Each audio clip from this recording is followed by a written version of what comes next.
सिंधुदुर्ग जिल्ह्यातील दोडामार्ग तालुक्यात तिलारी धरणाच्या डाव्या कालव्यात सार्टेली फेडशी येथे कर्नाटक राज्यातील एका कामगाराचा मृतदेह गेटजवळ आढळून आला, तर त्याच्या सोबत असलेला एक कामगार बेपत्ता आहे। घटनेची माहिती मिळताच दोडामार्ग पोलीस घटनास्थळी दाखल झाले। हे कामगार खानियाळ येथे एका फार्म हाऊसवर फरशी बसवणे इतर कामासाठी आले होते। मुकादम्याने 2 कामगार गोवा येथे गेले होते। रात्री माघारी आले, पण ते कामाच्या ठिकाणी आले नाहीत अशी माहिती दिली। सकाळी शोध घेताना एकाचा मृतदेह आढळून आला, तर एक जण बेपत्ता होता। हे प्रकरण संशयास्पद असून कामगारांच्या भांडणातून हे घडले असावे असे म्हटले जात आहे।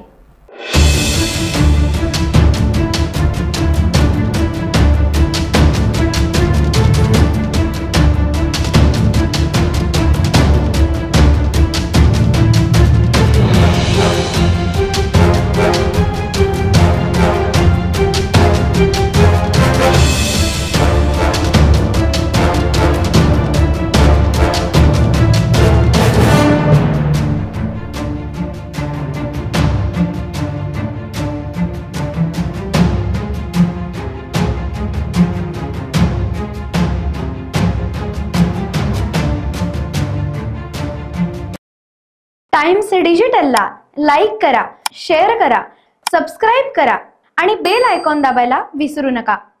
Times digital.